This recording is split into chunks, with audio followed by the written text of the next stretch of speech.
ሰላም ጤና ይስጥልን ከኦሮሚያ ሚዲያ ኔትወርክ ለታዩ ዜና ይዘን ቀርበናል ከዜናው ጋር ራሄል ግርማ ነኝ የቀድሞ የሶማሌ ክልል ፕሬዝዳንት አቶ አብዲ መሐመድ ዑመር በህግ ቁጥጥር ስር ዋለ አቶ አብዲ በዛሬው ዕለት በፍንፍኔ ከተማ ቦሌ አትላስ አካባቢ ከሚገኘው መኖሪያ ቤቱ መያዙን የፌደራል አቃቢ ህግ አስታውቋል የሶማሌ ክልል ምክር ቤት ትናንት ባካሄደው አስቸኳይ ስብሰባ የሰባት የምክር ቤት አባላትን ያለ መከሰስ መብት ማንሳቱ ይታወሳል ምክር ቤቱ የክልሉ አቃቢ ህግና ፍትህ ቢሮ ኃላፊ አቶ አብዲ ጀማል የሴቶችና ህፃናት ቢሮ ኃላፊ ወይዘሮ ረህማ መሐመድ የትምህርት ቢሮ ኃላፊ አቶ ኢብራሂም መሐመድ የውሃ ልማት ቢሮ ምክትል ኃላፊ አቶ ዴክ አብዱላሂ የጅግጅጋ ከተማ ከንቲባ አቶ ኢብራሂም መሐመድ የሱሄዴፓ የፖለቲካ ጉዳዮች ኃላፊ አቶ ዑመር አብዲና የቀድሞ የክልሉ ፕሬዝዳንት አቶ አብዲ መሐመድ ዑመር ነው ያለ መከሰስ መብታቸውን ያነሳው ያለ መከሰስ መብታቸው እንዲገፈፍ የሆነው በክልሉ ተፈጥሮ በነበረው ችግር እጃቸው እንዳለበት በመጠርጠራቸው ነው አብዲ ኢሌ በቁጥጥር ስር የዋለውም በሰብአዊ መብት ጥሰትና በህዝቦች መካከል ግጭት እንዲከሰት በማድረግ ወንጀል ተከሶ ነው ከዚህ ሌላ የቀድሞ የሶማሌ ክልል ፕሬዝዳንት ጋር ቁርኝት ያላቸውና ተመሳሳይ ወንጀል ላይ ተሰማርተው የነበሩ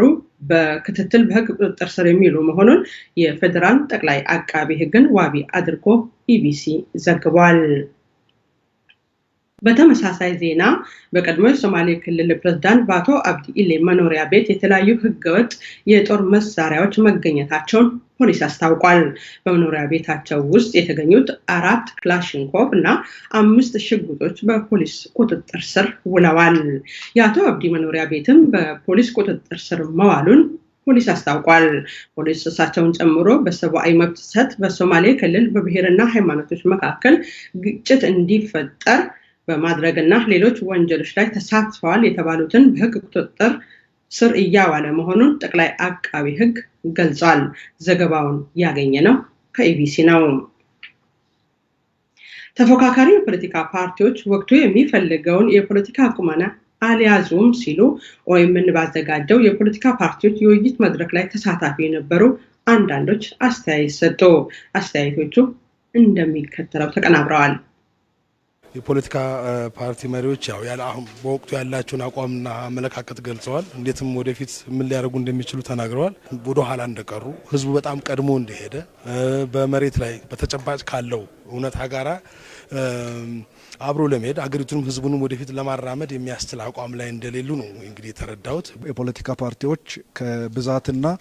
ራሳቸውን ከሆኑ ፍላጎቶች አጠራድራይተው ከመንቀሳቀስ ውጪ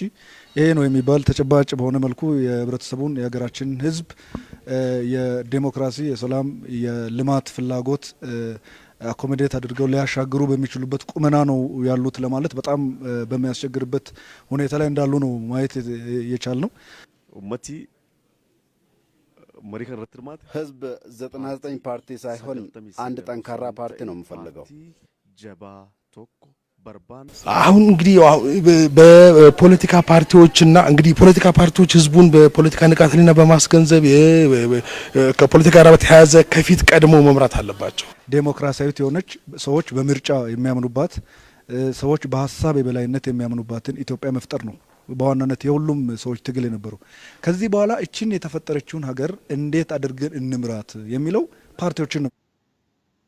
በኦሮሚያ ክልል በአቀረቀፍ ብሔራዊ ፈተና አመርቂ የሚያስመዘግቡ ተማሪዎች ቁጥር በየጊዜው እየጨመረ መምጣቱን የክልሉ ትምህርት ቢሮ አስታወቀ ባለፉት 2 ዓመታት የ12ኛ ክፍል መልቀቂያ ፈተና ወስደው 600 የሚበልጥ ውጤት ያስመዘገቡ 9 አይበልጡም ነበር ይሁንና በዘንድሮ ዓመት ከ600 በላይ ውጤት ያስመዘገቡ ብቻ እንኳን በኦሮሚያ ክልል 20 ተማሪዎች ናቸው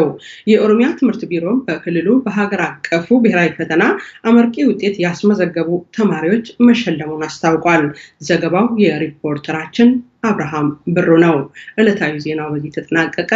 ሰላም